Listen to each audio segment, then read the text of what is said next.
I know, how dare they charge $20 for Nintendo Switch's online multiplayer? They're not even good at online. Have you played Mario Kart? 20 whole US dollars a year? That's like 5 cents a day. You know how much taffy I could have been buying with that back in 1946? Me either. Point is, it's evil. Evil!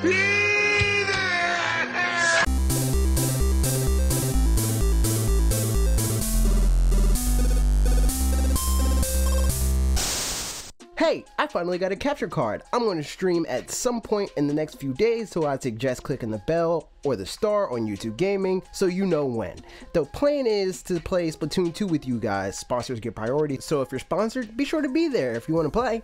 Also, we have new emotes, sponsored for those too. Okay, on to the video. Switch Online has easily been the biggest Switch mystery since the Nintendo Switch was revealed and the service was officially announced back in January of last year. Amongst other things, that event wasn't exactly the best info dump in recent memory. That it? Is that seriously I think that's it. Damn! I think that's it. Yeah, presentation is concluded. Thank you for watching. Oh no. But the saving grace for those other things is that they have all received significantly clearer explanations since then. If not, they've been fully released by now. Switch Online was supposed to be out by now, but Switch Online remains just as much of an abstract concept as it was to us then when they initially announced it. We had no price, no definitive window. All we had was a pitch for the additional PS Plus / Games with Gold type incentive. Thing is, the only thing that we've learned for sure in very clear language since then is the pricing model, which I'll get to toward the end of the video. That is the most important piece of this puzzle, I think. In fact, I think that, along with another one of gamers' most hated things, will be powerful tools in our effort to drag Nintendo into the 21st century when it comes to online play. More on that later, so stick around. First, let's get into what we know and kind of already have, the online lounge. This is something that we sort of have access to in a limited beta-like form where for a limited time, exclusively for Splatoon 2, you can chat, set up matches, buy exclusive gear, view stats, check upcoming events and stage changes, pick Splatfest teams, and judge your friends for their stupid decisions. This will clearly be expanded on and changed on a game-to-game basis when it's fully revealed and announced and launched, and I think with the right approach coming from both first and third parties, we could be really looking at something cool here.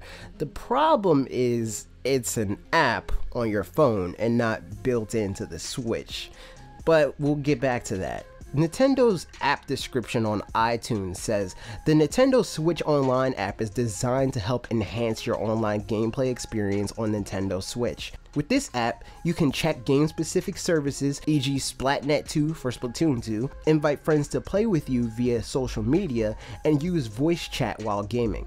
Everybody hates this, and I can understand why. I personally don't care because I've always used Discord and voice clients like Skype to play online games with friends. Most people though, I imagine, have grown accustomed to what the other guys do, allow for voice chat through the system itself, and that's fair enough.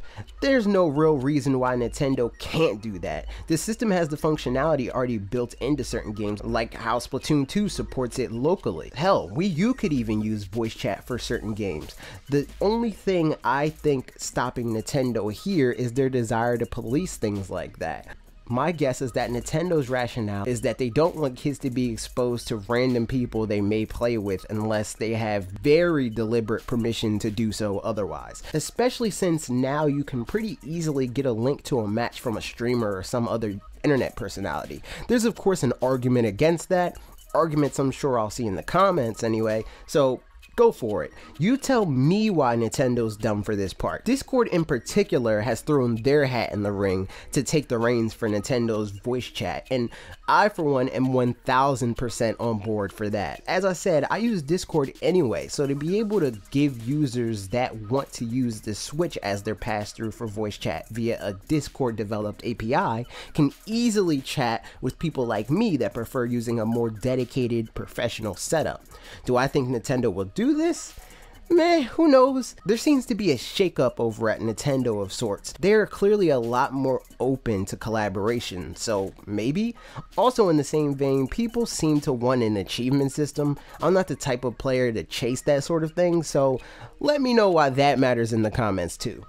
Something I do have personal investment in is the classic game service they mentioned and proceeded to confuse all of us about back in January during their event. Initially, the announcement was they'd release NES and potentially SNES games with online multiplayer functionality. These games would be taken away at the end of every month. I can see a usage case for this being that everyone has a limited time to play that would inflate the online player base for whatever game they release for that month. Kind of like how online betas typically function, only more functional than that. I would have hoped at least. Fortunately for us, Nintendo seems to have changed their tune on this particular feature. They're now saying these games will go on to live in a dedicated library of games akin to a Netflix or more relevant to this industry, PS Now, but my assumption is that it will function more like Xbox's Game Pass. I can't imagine Nintendo has any interest in streaming games from the cloud like Sony. Streaming from the cloud hasn't seemed to pay off for really anyone yet. This classic game collection will be games you can download and play for as long as you're a Switch Online subscriber. That's an improvement to their online service they already made after hearing feedback, even before the launch. Switch Online will run us $4 for a 1-month subscription, $8 for a 3-month subscription, or $20 for the year. This is the biggest point of contention amongst longtime Nintendo fans, lapsed fans, and new fans alike. No one wants to pay money for a thing they used to get for free after all. However, this is the biggest reason why I'm positive Switch Online will at the very least be reliable. The cash incentive will help tremendously. It always has, it always will. Up until now, or I guess up until sometime this year, we hope, Nintendo has treated online play like that thing they know everyone wants them to get around to, but aren't really too eager to do. They've flirted with online play for some time now, even spanning back to the Famicom way back in 1988 with what they called the Famicom Net System or Famicom Modem. In fact, Nintendo used that experience to incorporate an online service of some sort for every one of their systems since then. SNES had Satellaview, N64 had RANnet via 64DD, GameCube didn't have a branded service, but it did support it, and I'm sure we all know what they did from there with Wii and Wii U. None of these things were great, but none of these things required an international subscription model in a world where people have expectations for that market. Nintendo will not be able to sweep bad performance under the rug for a service people are paying for, just like Sony couldn't when people started paying for PlayStation Plus and later had to pay an increased price. Xbox Live costed money from the door and as a result has stood heads and shoulders above all other services for some time now. I believe this trend will hold true for Nintendo.